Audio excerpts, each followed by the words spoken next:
नीतीश कुमार अब मुश्किल में फंसे दिखाई दे रहे हैं और बिहार उनसे संभल नहीं रहा। ना तो वो पार्टी को संभाल पा रहे हैं और ना ही प्रदेश को।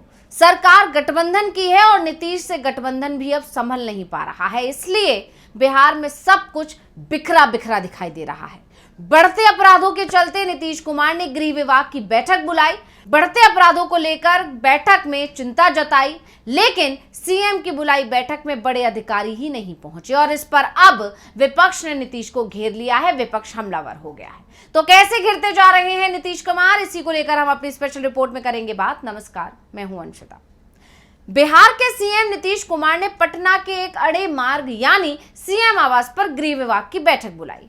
बैठक में सीएम ने इस बात पर जोर दिया कि कानून का शासन एनडीए सरकार की पहली प्राथमिकता है। सरकार कानून व्यवस्था से कोई समझौता नहीं करेगी और लापरवाह पुलिसकर्मियों के खिलाफ सख्त कार्रवाई की जाएगी। लेकिन नीतीश कुमार की यह बैठक अब विपक्ष के निशाने पर आ गई है। तो अब सवाल ये उठता है कि आखिर इस बैठक पे विपक्ष इतना हमलावर क्यों हो गया है? क्यों विपक्ष चुटकी ले रहा है? क्यों तंज कस रहा है? तो इसकी वजह यह है कि उस बैठक में गृह विभाग के टॉप अधिकारी ही नहीं पहुंचे। ना तो डीजीपी पहुंचे उस बैठक में शामिल होने और ना ही एडीजी पहुंचे। ऐसे में अब सवाल उठ रहे हैं कि इन्हें बुलाया ही नहीं गया था या बुलावे के बावजूद भी ये लोग नहीं आए। तो आरजेडी ने इस पर सवाल उठाए हैं। आरजेडी के प्रवक्ता मृत्युंजय तिवारी ने कहा कि बिहार पुलिस गृह विभाग के अधीन है। जब मुख्यमंत्री ने गृह विभाग की समीक्षा बैठक बुलाई और राज्य पुलिस के लिए निर्देश जारी किए तो बिहार के पुलिस महानिदेशक यानी डीजीपी आलोक राज को वहां मौजूद रहना चाहिए था। इसके अलावा अपर पुलिस महानिदेशक एडीजी, कानून और व्यवस्था को भी आमंत्रित नहीं किया गया। ये राज्य में कानून व्यवस्था की स्थिति बनाए रखने में राज्य सरकार की गंभीरता को दर्शाता है।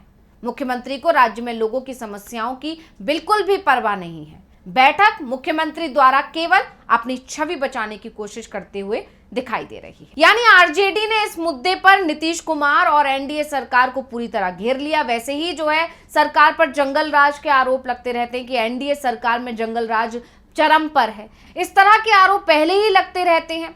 ऐसे में अब जब अपने ऊपर लग रहे इन आरोपों से बचने के लिए नीतीश कुमार ने एक बैठक बुलाई तो अब वो बैठक भी सवालों के घेरे में आ गई है। सवाल उठ रहे हैं कि जब बैठक गृह विभाग की थी, कानून व्यवस्था को लेकर नीतीश ने बैठक बुलाई थी, तो फिर गृह विभाग के सबसे बड़े अधिकारियों को क्यों नहीं बुलाया गया? क्योंकि सबसे लॉ एंड ऑर्डर सही रखने की सबसे बड़ी जिम्मेदारी जो होती है वो तो डीजीपी और एडीजी पर ही होती है। ऐसे में उन्हें बुलाया जाना तो जरूरी था, लेकिन सीएम ने दोनों अधिकारियों को नहीं बुलाया। ऐसे में ये भी सवाल उठ रहे हैं कि क्या नीतीश कुमार को अपने अधिकारियों पर ही भरोसा नहीं है? बिहार पूर्व सीएम लालू यादव ने तो यहां तक कह दिया कि नीतीश कुमार से बिहार अब संभल ही नहीं रहा है। लालू यादव ने कहा कि बिहार में लगातार आपराधिक घटनाएं हो रही हैं और सरकार कुछ नहीं कर पा रही है। हाल ही में नवादा में जो हुआ वो सरकार की विफलता के कारणों को बता रहा है और इस तरह की घटनाएं लगातार बिहार में हो रही हैं। अन्याय को बर्दाश्त नहीं किया जाएगा। यानी साफ है कि जिस तरह से विपक्ष इस मुद्दे पर हमलावर हो गया है, उससे नीतीश कुमार मुश्किल में दिखाई दे रहे हैं। भले ही वो कोशिश करते हुए दिखाई देने का प्रयास कर रहे हैं, लेकिन बिहार उनसे संभल नहीं रहा है। नीतीश सख्त एक्शन भी नहीं ले पा रहे हैं, जिस कारण प्रशासन से उनका जो है नियंत्रण वो भी लगातार कमजोर होता जा रहा है और इसके पीछे सहयोगी दलों के साथ चल रहा टकराव भी बड़ा जिम्मेदार माना जा रहा है। यानी कि बीजेपी, एलजेपी और हम इन सब के साथ जो जेडीयू की खटपट चल रही है अंदर खाने, जिस तरह की खबरें आ रही है। और सबसे बड़ी बात, जो सबसे बड़ा जो है सहयोगी दल बीजेपी, जिसके नेतृत्व में एनडीए के नेतृत्व में सरकार चल रही है, उसी के साथ नीतीश कुमार की चीजें ठीक नहीं चल रही है। यहां तक कि बार बार दावा तो यह भी किया जाता है कि नीतीश कुमार कभी भी समय से पहले चुनाव कराने की कोशिश में लगे हुए हैं। नीतीश कुमार चाहते हैं कि विधानसभा भंग हो जाए और चुनाव हो जाए। इसके अलावा और भी कई मुद्दे हैं जिस पर बीजेपी और जेडीयू आमने सामने हैं। तो इन सब से जूझ रहे नीतीश कुमार की पकड़ अब अपने राज्य के अधिकारियों से ढीली होती जा रही है। इस तरह के आरोप कहीं ना कहीं अब उन पर लगने लगे जब ये खबर सामने आई कि बैठक जो हुई उसमें बड़े अधिकारी ही मौजूद नहीं थे, डीजीपी और एडीजी नदारद नजर आए। दरअसल बिहार सरकार को लेकर चिराग पासवान, जीतनराम मांझी और उपेंद्र कुशवाहा के लगातार ऐसे बयान सामने आ रहे हैं जो नीतीश कुमार की परेशानी को बढ़ा रहे हैं। दावा तो यहां तक किया जा रहा है कि मुश्किल में फंसे नीतीश कुमार विधानसभा भंग कराकर नए चुनाव भी करा सकते हैं। वैसे हाल के दिनों में देखा जाए तो कोई ये पहला मौका नहीं है जब नीतीश कुमार ने किसी विभाग की बैठक बुलाई हो और उसके टॉप अधिकारियों को नहीं बुलाया हो। आजकल ऐसा लगातार हो रहा है। अभी 2 दिन पहले ही नीतीश कुमार पथ निर्माण विभाग की समीक्षा बैठक कर रहे थे। ये समीक्षा बैठक राज्य में प्रस्तावित निर्माणाधीन एक्सप्रेसवे और हाईवे की समीक्षा के लिए बुलाई गई थी। बैठक की जो तस्वीरें सामने आई थी उसमें सीएम के एक तरफ राज्यसभा सदस्य और जेडीयू के कार्यकारी अध्यक्ष संजय झा थे, तो दूसरी तरफ बिहार सरकार में जेडीयू कोटे से मंत्री विजय चौधरी मौजूद थे। लेकिन इस बैठक में दोनों ही डिप्टी सीएम गायब थे। बाद में पता चला कि नीतीश कुमार ने उन्हें बुलाया ही नहीं था। बीजेपी के लिए सबसे बड़े झटके की बात तो ये थी कि दोनों ही डिप्टी सीएम उनके नेता हैं, यानी ऐसे इस तरह यानी ये भी कहा जा सकता है कि दोनों डिप्टी सीएम को ना बुलाकर नीतीश कुमार ने एक तरह से बीजेपी को ही संकेत दिया है कि उन्हें डिप्टी सीएम्स की जरूरत नहीं है और उन्हें बीजेपी की भी जरूरत नहीं है। वहीं विजय सिन्हा के पास तो पथ निर्माण विभाग भी है, यानी नीतीश ने समीक्षा बैठक की लेकिन मंत्री बीजेपी के कोटे का था, इसलिए उसे बुलाया ही नहीं। आरजेडी को लेकर इस पर भी सवाल उठाए गए थे। आरजेडी ने इसको लेकर भी सवाल उठाए थे, लेकिन जेडीयू की तरफ से कोई जवाब नहीं आया था। बीजेपी को तो सत्ता चाहिए और उसे एहसास है कि नीतीश जहां जाएंगे सत्ता भी वहीं जाएगी, इसलिए बीजेपी भी शांत है, क्योंकि नीतीश पर उसे भी अब भरोसा नहीं है, जाने कब पलट जाए। फिलहाल बिहार में जो हालात हैं उसमें नीतीश कुमार तो मुश्किल में दिखाई दे ही रहे हैं।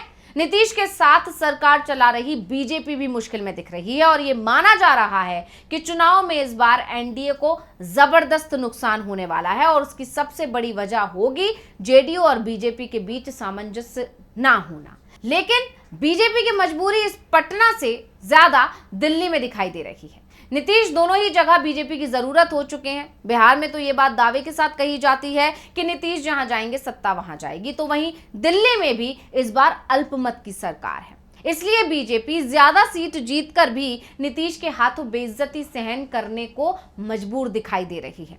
इसे लेकर विपक्ष नीतीश के साथ बीजेपी को भी घेर रहा है। आरजेडी के प्रवक्ता शक्ति यादव ने समीक्षा बैठक को लेकर भी सवाल उठाए थे। उन्होंने पूछा था कि समीक्षा बैठक में पथ निर्माण मंत्री जो बिहार के उप मुख्यमंत्री हैं उनको भी पूछा नहीं गया। उन्होंने आगे कहा कि दोनों उप मुख्यमंत्री हाशिए पर थे और समीक्षा बैठक हो रही थी।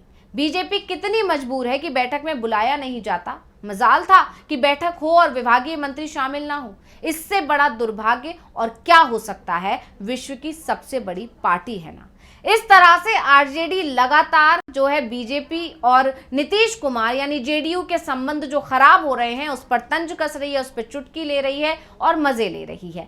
लेकिन नीतीश कुमार के लिए मुश्किलें बढ़ती चली जा रही हैं, क्योंकि बीजेपी को साइड करने की कोशिशों में लगे, अब जो है डिप्टी सीएम को साइड करने की कोशिश में लगे नीतीश कुमार की पकड़ अब राज्य के अधिकारियों, बड़े अधिकारियों पर भी जो है ढीली होती जा रही है। इसीलिए जो है सवाल बार बार उठ रहा है कि जो बैठक हुई या तो उसमें अधिकारियों को बुलाया ही नहीं गया, और अगर अधिकारी बुलाए गए थे और वो नहीं आए हैं तो ये ज्यादा बड़ी बात है। यानी नीतीश कुमार दोनों ही तरह से घिर गए हैं कि बैठक थी तो उसमें अधिकारी क्यों नहीं बुलाए, और अगर बैठक में अधिकारी अपनी मर्जी से नहीं पहुंचे तो नीतीश कुमार की पकड़ तो कमजोर हो ही रही है।